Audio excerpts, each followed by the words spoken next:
So for today's adventure, you're going to need a power source for your Arduino, an Arduino, a water sensor, a water pump, some cables,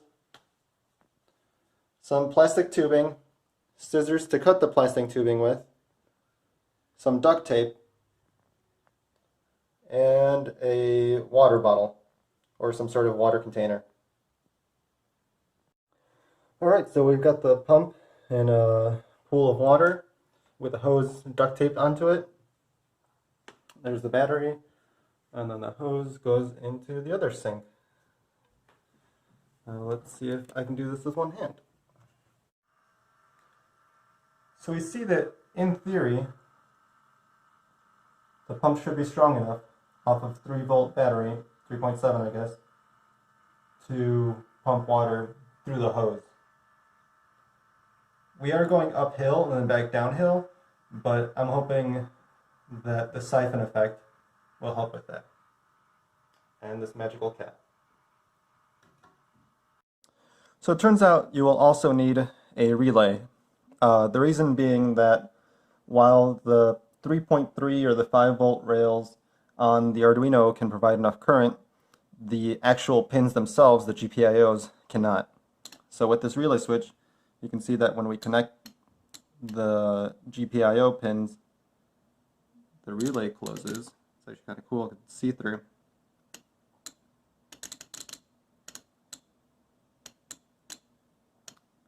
And we can then use that to control the power coming out of the rails and send that over to the pump.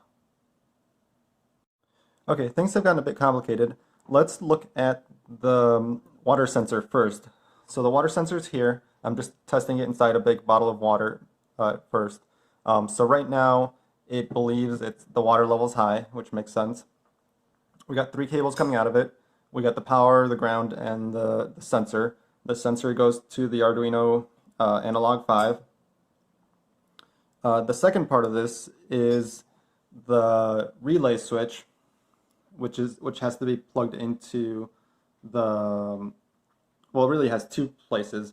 The first part of the relay switch goes over to digital 3, this purple cable, well, one of the purple cables, and then the other part of the relay switch goes over to ground.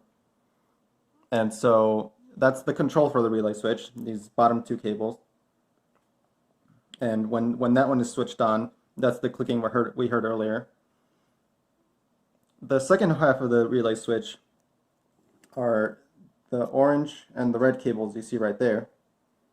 And basically they are in a loop with the motor and then all the way back to the 3.3 volts.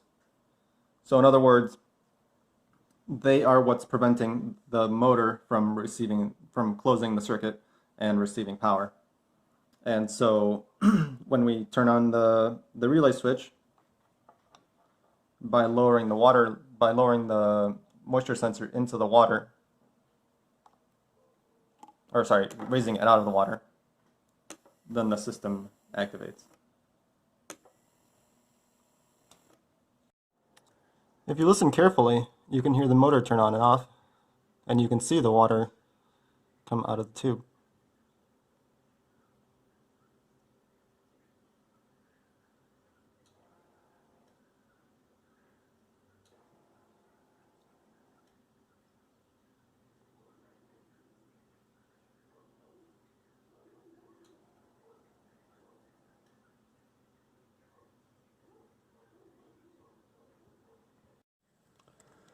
So as you can see, after a little bit of fine-tuning